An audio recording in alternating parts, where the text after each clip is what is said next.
Você pode se assentar, querido. Nós estamos com a presença do reverendo Davidson Bignon.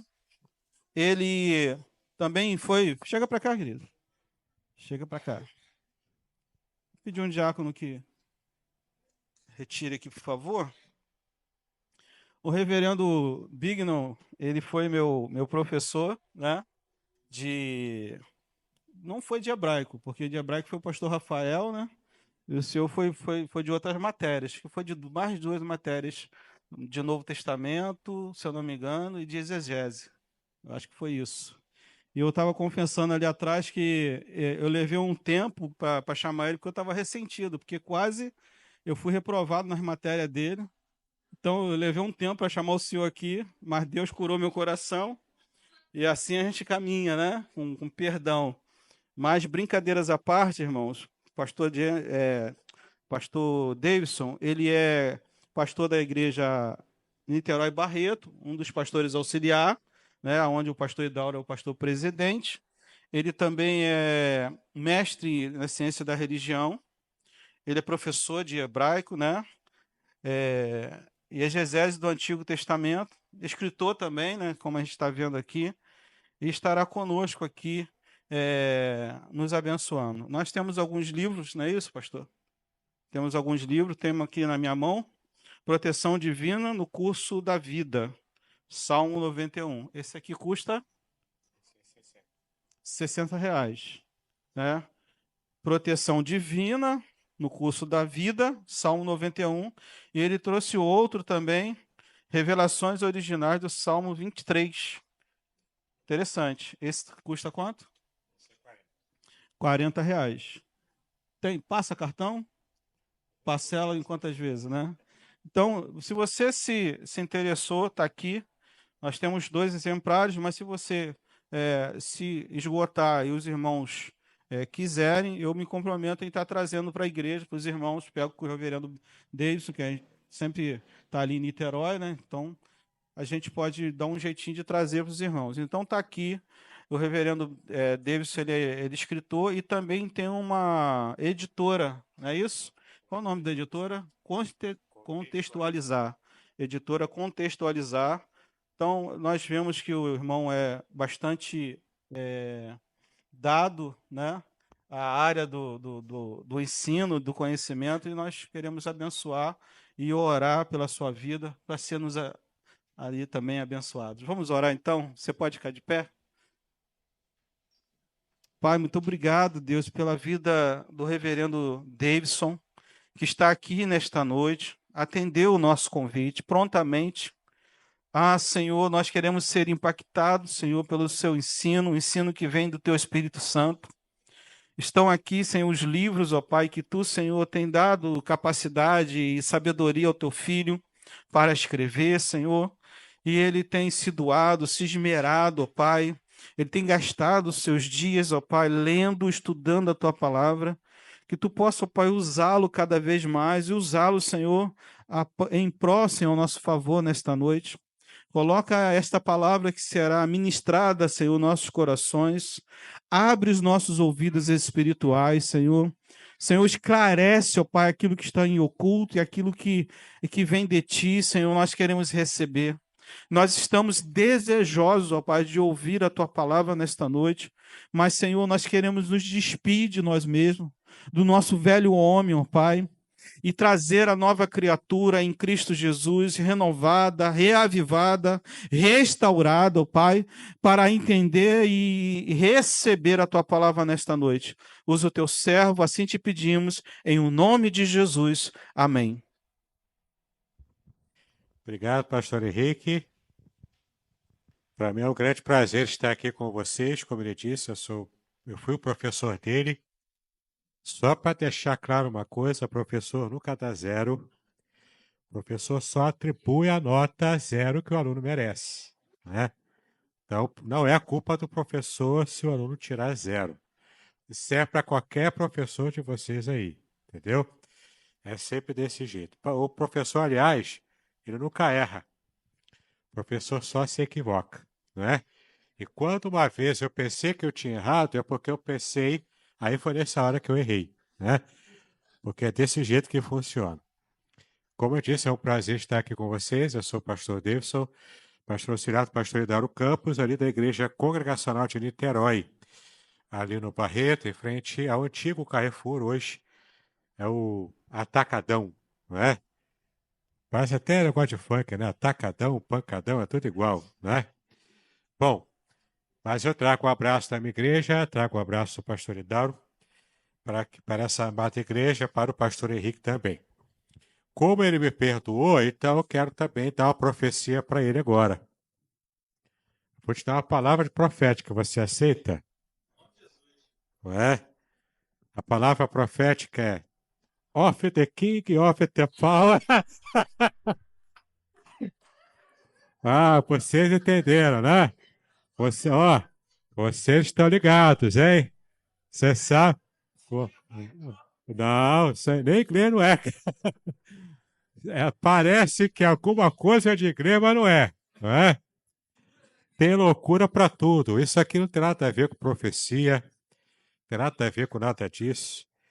Isso é uma família explorando um adolescente, não é? Para tentar crescer mais rápido, sei lá, né? Para enriquecer mais rápido, alguma coisa assim. E o próprio sistema gospel também triturando mais uma alma e uma alma pequena. Isso é triste, na verdade, a gente ri, porque de fato é engraçado, mas se você parar para pensar, isso é triste, porque mostra o quanto o nosso povo evangélico ele está precisando de um conserto na presença de Deus e levar as coisas de Deus um pouco mais a sério, né? Claro que a gente brinca com uma coisa ou outra, mas a gente também sabe o que significa servir a Deus e ao Deus que é o Todo-Poderoso, o Deus que também requer de nós integridade no modo como servimos a Ele, não é? Bom, nós estamos aqui falando sobre família e como o pastor Henrique disse, eu trouxe esses meus 2 livros aqui, eles são um comentário, palavra por palavra, versículo por versículo dos Salmos 91 e 23, à luz da língua hebraica. E você se pergunta, por que falam tanto de hebraico? Porque a língua hebraica é a língua original em que os textos do Antigo Testamento foram escritos. O Novo Testamento foi escrito em grego e o Antigo Testamento foi escrito em hebraico. Então, se você quer conhecer a mensagem real, os mistérios reais revelados por Deus na sua palavra, se é Antigo Testamento, você tem que ir para o hebraico. E se é Novo Testamento, você tem que ir para o grego. Então, eu facilitei para você, eu mastiguei para você os Salmos 23 e 91 à luz do hebraico. Você vai saber todos os segredos que o português não te revela. Entendeu? Eu costumo dizer aos meus alunos, agora de hebraico, que as traduções informam, mas os originais revelam. Tá legal? Então, se você quiser, aproveite. Tem 2 exemplares aqui à sua disposição. Muito bem. Eu quero convidar a igreja agora a estar abrindo a palavra de Deus no livro de Gênesis, capítulo 28, dos versículos de 6 a 9, já que, além de ser do Senhor, hoje também é um mês dedicado à família. Eu quero convidar você, então, a ler o texto que se refere a uma família disfuncional do Antigo Testamento, uma família que também, assim como a família do The King and the Power, do profeta Miguel, né? Era uma família que também tinha suas dificuldades e tentou pegar atalhos para se dar bem na vida, né? E tem muito a nos ensinar.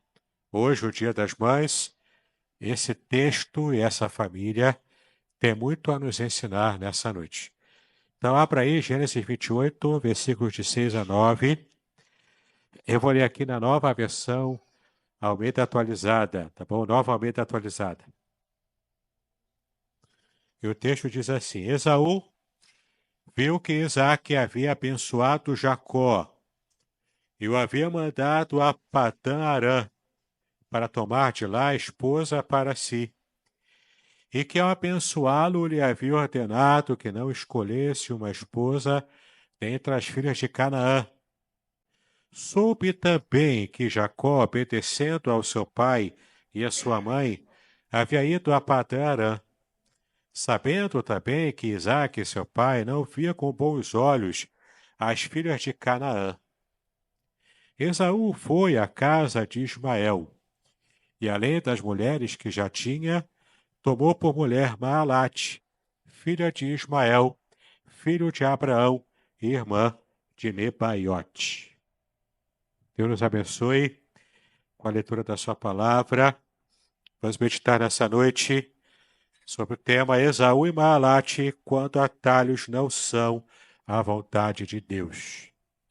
Às vezes a gente acha que Deus só trabalha com famílias ou com pessoas que já estão perfeitas, que já estão bem acabadas, que já estão completamente fluindo na espiritualidade, no temor de Deus.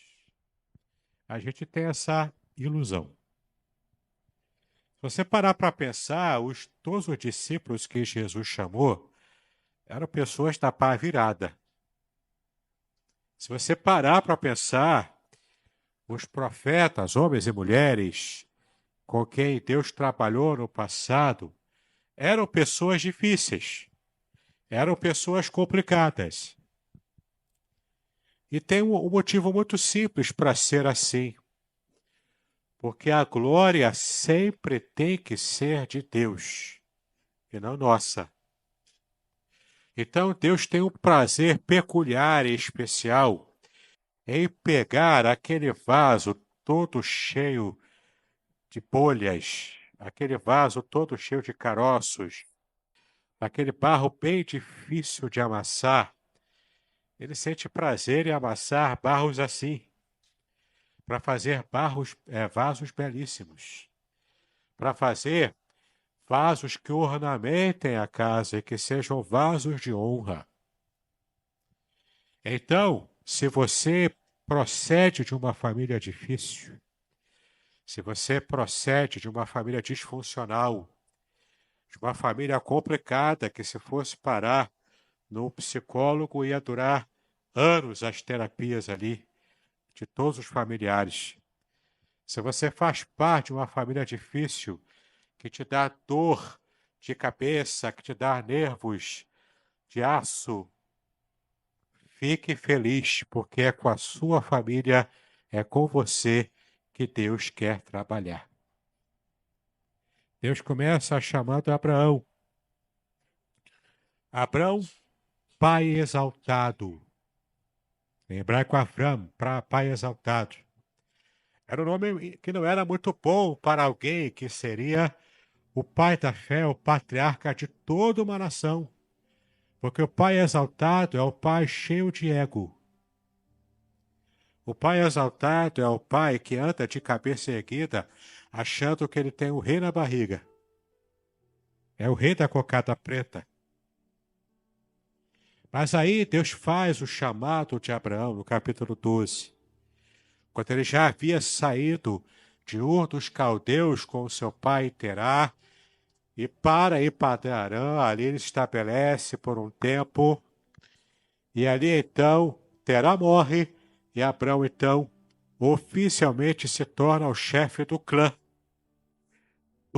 de peregrinos que agora estava sendo guiado por Deus. Então lá no capítulo 12, você se lembra da passagem? Deus chama Abraão e diz que, olha, você está olhando para as estrelas do céu. Muito bem, tenta contar todas elas, não consegue, né? Parece Silvio Santos falando. Não consegue, né? Então ele diz, olha só, eu vou fazer na sua família, na sua descendência, tão numerosa quanto essas estrelas do céu. Desde então, Abraão estava sonhando com essa bênção, com a bênção de uma família completa, porque só existia ele, Sara e os seus servos. Servos esses que, de fato, foram adquiridos ao longo do tempo, porque Abraão, naquele momento, no capítulo 12, ele recebe uma profissão. Pouca gente sabe disso.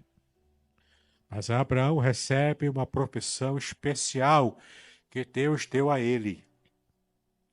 E nessa profissão, Abraão começa então a enriquecer e se tornar um homem tão poderoso naquela época quanto Elon Musk é hoje, quanto Bill Gates é hoje. Esses grandes trilhardários do Vale do Silício, aqueles que inventaram o celular que você tanto ama usar. Abraão era tão rico quanto o desses ricaços que vivem hoje em nossa sociedade. Abraão recebeu de Deus, quando ele se tornou nômade, ele recebeu de Deus a profissão e o direcionamento para que ele fosse mercador. Há uma palavra numa língua muito antiga, até mais antiga do que o hebraico, chamada a língua acadiana. E a palavra que era usada nesse período era a língua que Abraão falava em outros caldeus e agora em Padã Arã. A língua que ele falava era a língua acadiana. Então, a palavra usada para essa profissão de mercador era tancarum. Tancarum. Abraão era um tancarum, porque ele andava pelas terras onde Deus estava direcionando, e por onde ele andava, ele comprava as terras, ele não tomava as terras. Ele comprava as terras. E ia comprando, porque Deus ia prosperando Abraão. Compra aqui, compra ali. Quando ele compra a marca, todas as vezes que você lê na Bíblia, Abraão abrindo um poço, cavando um poço, ali é a marca de que a terra é dele, porque ele comprou primeiro. Só se cava poços em terras que eram suas. Então ele cavou o poço, porque ele primeiro comprou a terra. Outra coisa que ele fazia é que o altar, e depois da adoração, depois do sacrifício, depois da aliança, para Abraão e os patriarcas pegavam uma grande pedra, colocavam em cima do altar, selando aquele altar com a pedra, também dizendo: esta pedra e este altar são marcos da minha propriedade. Então Abraão colocava ali em cada terra, cada pedaço de terra que ele ia comprando, ele ia deixando os seus escravos, os seus servos, para tomar conta, para gerir o local, enquanto Abraão saía perambulando, vendendo mais, comerciando mais. E o que Abraão comercializava? Ele comercializava comida, vestes e as tecnologias de sua época. E nesse comércio, ele levava e trazia as novidades dos locais, dos reinos, das cidades, dos impérios.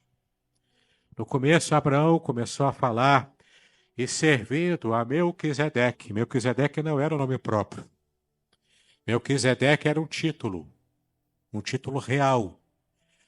Melquisedeque, Malar, que vem de Melqui, Malar, rei. E Tzadik, ou Tzeder, justiça. Melquisedeque significa rei de justiça. Era um título, portanto, assim como Faraó era um título real, assim como Abimeleque era um título real. Abimelech, meu pai é rei. Era o título do rei dos filisteus. E o faraó, você sabe, era o rei do Egito. A palavra é egípcia. Mas o que eu quero dizer para você é que Abraão, a partir de Melquisedeque, lidava com reis de cidades, povoados e reinos já, tete a tete. Ele lidava de igual para igual. A tal ponto que Gênesis diz que quando conversou com Abimeleque, o rei dos filisteus, Abraão chegou, inclusive, a falar duro com ele, a recriminá-lo por causa de um erro. Abraão falava de igual para igual com reis. Numa ocasião em que o seu sobrinho Ló foi raptado pelos habitantes de Sodoma, ele separou um pequeno exército para ir lá e resgatar Ló e sua família. Apenas reis tinham exércitos naquela época. Por que então Abraão tinha um exército? Porque ele era um mercador, era um tancarum. Abraão era tão rico, tão trilhardário, que ele podia bancar um exército particular. Mas Abraão usava esse exército só para sua segurança e da sua família. Abraão não usava o exército como as outras nações pagãs para conquistar os outros povos e tomar as terras na força. Abraão não fazia assim. Abraão era o comerciante, era o mercador, era a grande conexão entre as nações daquele período. Abraão era aquele que levava as informações e as notícias dos lugares. E Deus o abençoou. Abraão prosperou. Depois de 20 anos esperando a saga de Abraão que você conhece, antes ele tentou dar um jeitinho ali já começa a dar errado o negócio. A Sara dá a sua escrava Agar, escrava essa que ele recebeu, que a família recebeu quando Abraão teve aquela conversa lá com o faraó, com o rei do Egito, e o rei deu para ele bens e deu escravos. Uma dessas escravas era Agar.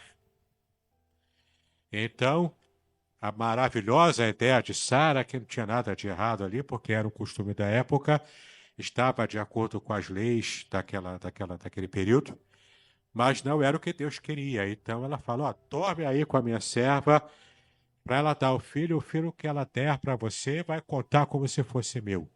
Essa era uma lei antiga, do mundo antigo. Porque Sara estava muito incomodada, como qualquer mulher estéril, ficava muito incomodada quando não podia dar filhos ao seu marido. Ainda mais diante de uma promessa dessa. Mas que papo é esse de que você é pai de uma grande multidão, que é Abraão? Abraão é pai de uma grande multidão. De pai exaltado, pai egoísta, ele passou a ser um pai de uma grande nação que viria a se tornar um reino. Então Abraão simplesmente fica sem saber o que dizer. Ué, mas o senhor não prometeu que vai dar uma grande multidão para mim como filhos? Eu não tenho nenhum. 20 anos se passaram, eu não consegui ter nenhum. Então, teve aquele problema, nasce Ismael, toda aquela briga, depois nasce Isaac. Isaac, de fato, o filho da promessa. Ismael era o filho que Deus mandou rejeitar, Abraão não queria rejeitar, mas por causa das brigas constantes entre a esposa Sara e também a escrava Agar, e depois entre os filhos Ismael e Isaac, Ismael desdenhando do garoto. Então Deus manda: olha, não é assim que eu quero, não é desse jeito. Então despeça Agar, despeça Ismael, deixa que eu cuido deles. Você vai se dedicar ao seu filho legítimo, a Isaac. Então a história vai se desenrolando. Isaac cresce. Mais ou menos na idade de 20 anos, 30 anos, Isaac passa com Abraão com aquela situação lá de quase sacrifício. Sim, você ouviu bem. Os desenhos, os livrinhos da Bíblia de criança disseram para a gente que Isaac era uma criança quando ele foi quase sacrificado. Não era. Era pelo menos um adolescente ou um jovem. No vigor da sua força. Quando ele pergunta: meu pai, e o cordeiro, onde é que está? Abraão diz: o Deus proverá, e sobe só com o garoto. Facilmente Isaac lutaria com Abraão, derrubaria o velho e sairia de lá, dizendo: agora eu que tenho o direito de ser o novo chefe do clã, porque meu pai tentou me matar. Isaac não fez isso porque ele era manso de coração. Ele estava submisso ao seu pai. Submissão essa que Abraão tinha para com Deus. Isaac estava aprendendo também a temer a Deus, a andar com Deus e a temer com todo o seu coração, Senhor. Ele não briga com seu pai, ele aceita o momento de quase ser imolado. Você conhece a história vira o que é de fato imolado, é o cordeiro, e Deus abençoa, Isaac cresce. Aos 40 anos, Isaac conhece a sua esposa Rebeca, Rivca, e aquela bênção toda em que Isaac, que era o nome de Isaac significa risadinha, por causa da risada assim que Sara deu, e por causa também da risada de felicidade que ele trouxe para Abraão e Sara. E toda aquela felicidade, Isaac, criado a leite com pera, com Nutella, criado por Abraão e Sara com toda a comodidade, homem pacífico, tranquilex. Ele tem então os seus filhos, Esaú e Jacó. Aí que começa a nossa história. Esaú, Esav, em hebraico, significa vermelho. Ou melhor, peludo. Era tipo o Tony Ramos do mundo antigo, do mundo bíblico, entendeu? Era o Tony Ramos daquela época. Caçador, homem violento, homem acostumado a fazer todo tipo de caça que seu pai adorava, porque Esaú, ele se tornou o que talvez Isaac quisesse ser. Homem viril, valentão, fortão, peludão, né? Isaac queria ser assim, provavelmente. Ele não conseguiu ser assim, ele era tranquilão. Então ele espelhou para o seu filho Esaú o que ele queria ser. Por isso ele preferia Esaú. Já Rebeca gostava de Jacó, Yaakov. Yaakov veio do substantivo ekev em hebraico, que é aquele que vem agarrado no calcanhar. Porque Esaú e Jacó eram gêmeos. Por uma questão, né, de vontade de Deus, Esaú nasce primeiro. E depois veio Jacó agarrado lá ao calcanhar dele. Então deram o nome dele de Jacó, porque ele nasceu agarrado ao calcanhar. Durante toda a vida de Jacó, ele estava agarrado a alguém ou alguma coisa. Para ele nada foi fácil. O pessoal fica dando fake news aí sobre Jacó, dizendo que Jacó significa enganador. Não, ele enganou, mas o nome Jacó não é enganador. O nome Jacó, o máximo que você pode perceber é que era suplantador. Suplantar é vencer, não é enganar. Suplantar é você conseguir vencer. Com muito esforço ou com pouco esforço, mas se você vence, você suplanta, você é um suplantador. Jacó significa aquele que vence, apesar das circunstâncias desfavoráveis. Por que Rebeca gosta tanto de Jacó? Porque Jacó era tranquilo, caseiro, vivia com a mamãe, era o filhinho da mamãe. Era talvez mais culto, mais inteligente do que Esaú. Só que por lei, por cultura judaica antiga, Esaú tinha o direito da primogenitura, Jacó não. Só que Esaú era um cara caçador, bronco, palavrento, porque na Bíblia tem um palavrão que Esaú disse, e eu não vou dizer para você. Se você quiser saber qual é, vai ter que estudar hebraico comigo. Mas Esaú falou o palavrão. Falou, tá lá. Você sabe, né? Eu pego a letra. Naquele episódio lá da sopa de lentilhas, Esaú fala um palavrão quando pede a sopa de lentilhas. Aquele peludão, caçador, bronco, nojento. Ele seria o chefe do clã quando Isaac morresse. O que Rebeca pensava? Olha, é esse bronco aí, esse meu filho, totalmente sem pé nem cabeça, que vai ser o nosso chefe. Ah, mas Jacó é muito melhor. Jacózinho é mais inteligente. Jacózinho está mais perto de mim, né? Olha, Isaac já está velho, já está cego, ele não está entendendo nada. Então ela bola junto com Jacó aquela história lá de enganar Isaac. Você conhece a história, né? Eles enganam Isaac. Isaac cai igual o patinho. Cai na história. E naquela época, esse tipo de bênção não é como a gente às vezes pensa hoje, né? Ah, bença pai, bença mãe, que se falava antigamente, nem fala mais hoje assim. Ah, Deus te abençoe. Uma coisa assim meio, né? Naquela época era uma ocasião familiar, social. Tudo era feito com testemunhas. Era algo sério. Então Abraão, Isaac abençoou Jacó em vez de abençoar Esaú. Ele foi enganado. Eles sabiam disso. Estava tudo armado. Mas a coisa desandou. Jacó teve que fugir, mas Jacó era mais obediente, levava mais a sério os costumes, a lei de Deus e as opiniões dos seus pais. Porque lá no capítulo 27 você vai ler que Abraão, que Isaac e Rebeca mandaram Jacó voltar para Padarã para arrumar uma esposa de seus familiares, para ficar tudo dentro do clã.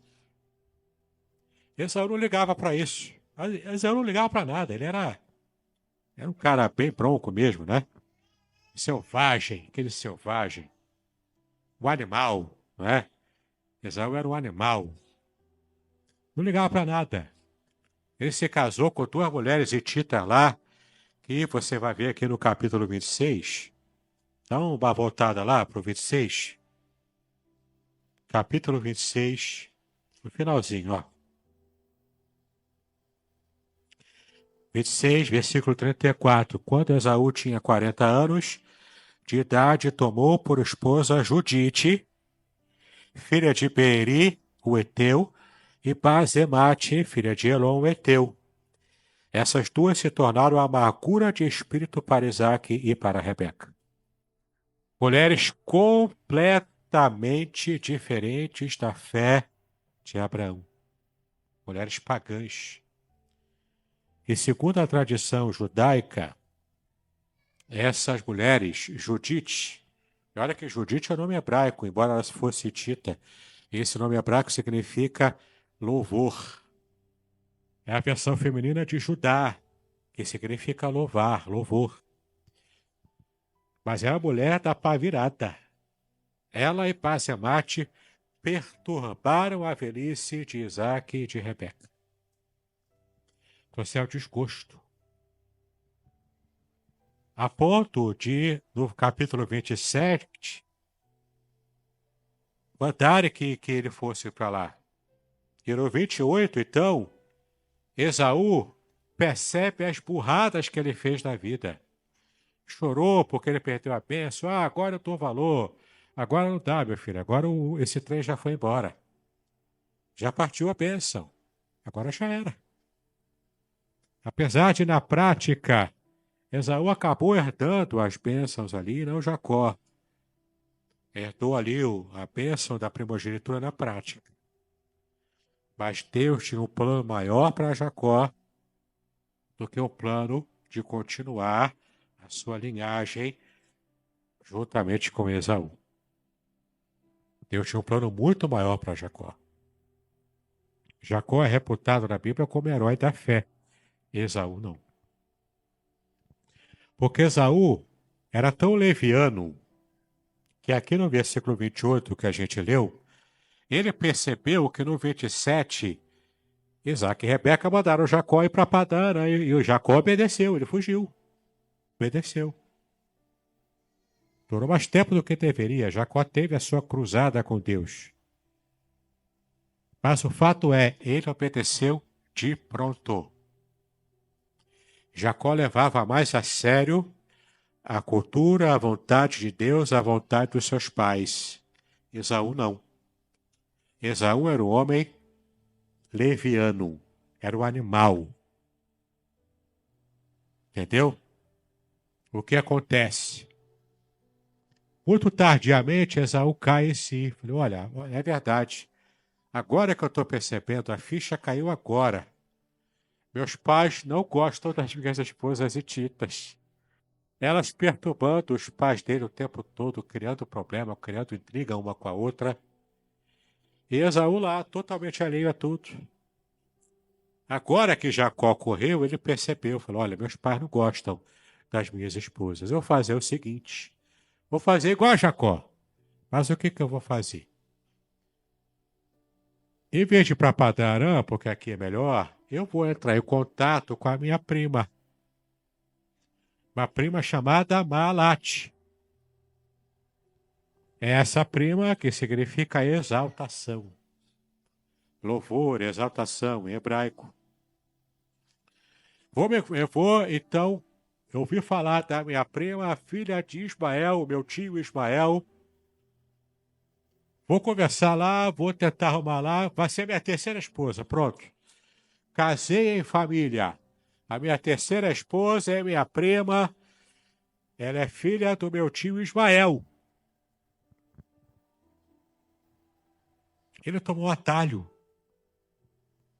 Ele queria tapar o sol com a peneira. Ele queria enganar os seus pais de novo. Tá bom, meu pai e minha mãe. Vocês querem, então, uma mulher da nossa família? Aqui, ó, Maalat. Só que essa Maalat era descendente do outro filho que não era o da promessa. Ele devia ter feito a caminhada para Padan-Aram, mas não foi.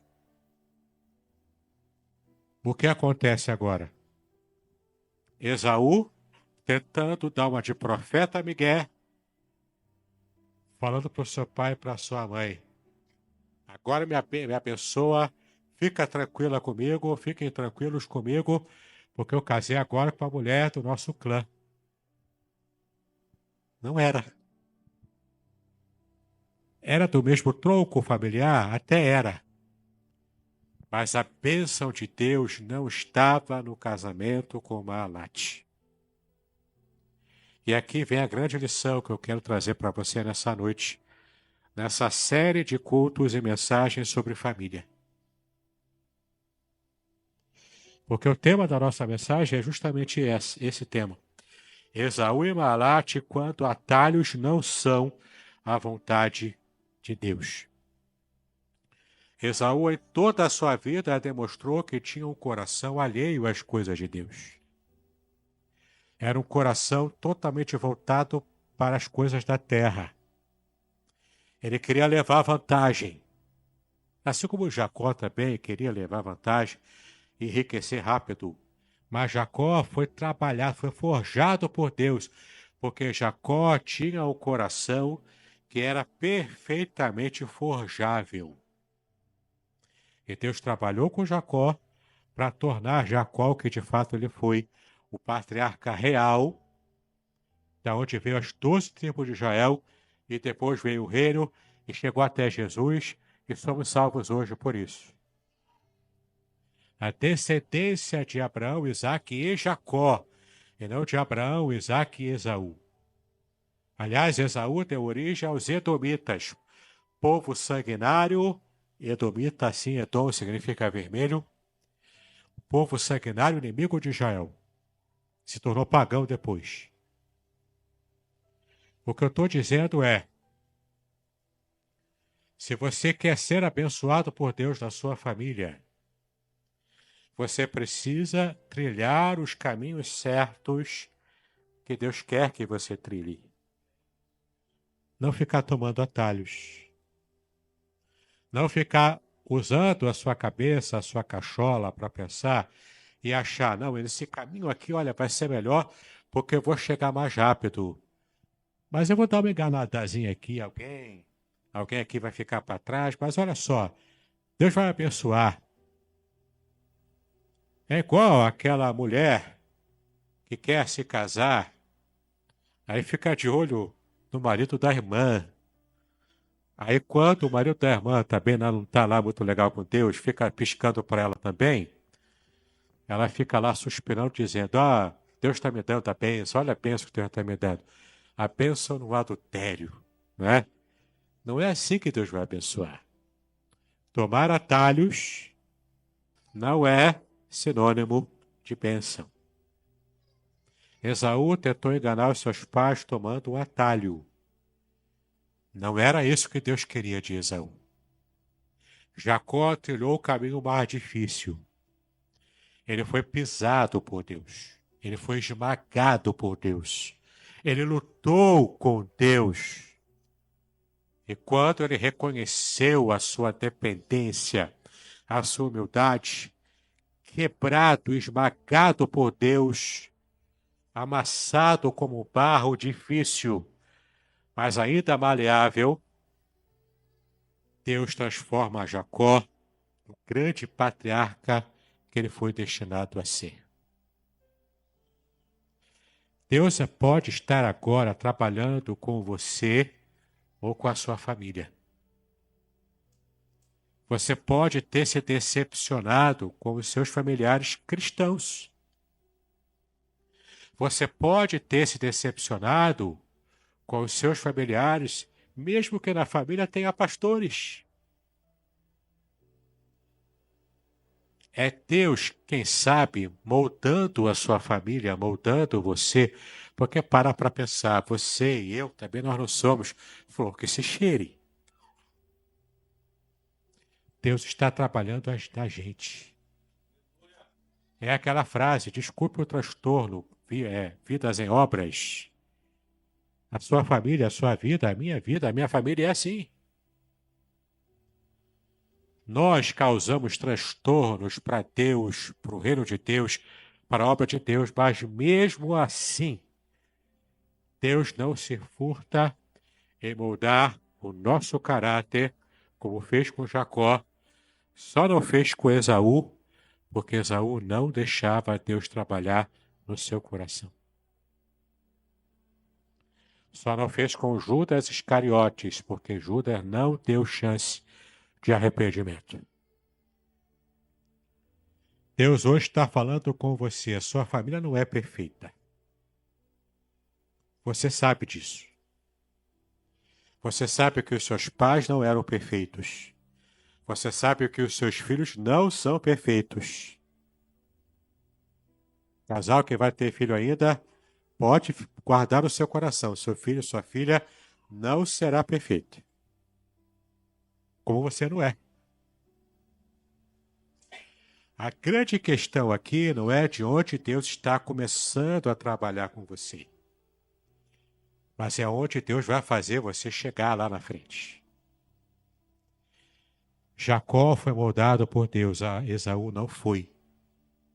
E durante todo o trajeto de Esaú, mesmo esse projeto de enganação com Baalate, infelizmente Saul se tornou o exemplo de alguém que precisava de mais humildade, de mais temor a Deus, do que simplesmente viver de aparências. Creia nisso. Deus ainda está trabalhando na sua vida e na sua família. O trajeto não terminou ainda. A vitória final, cruzar a linha de chegada, ainda não aconteceu. Até lá, você vai chorar. Você vai se sujar. Até lá, você vai se machucar. Mas você vai chegar lá. A sua família vai chegar lá em nome de Jesus. E Cristo é especialista em trabalhar com os corações mais duros e mais difíceis. Jeremias disse que Deus transforma o coração de pedra em um coração de carne. Você crê nisso? Se a sua família não é uma bênção que você pode perceber agora, ela um dia se tornará. E por fé eu estou agora sim profeticamente dizendo, por fé eu digo, visualize onde Deus vai levar a sua vida, o seu ministério, a sua família, em nome de Jesus. Deus nos abençoe, que Deus fale ao nosso coração, hoje e para todo sempre.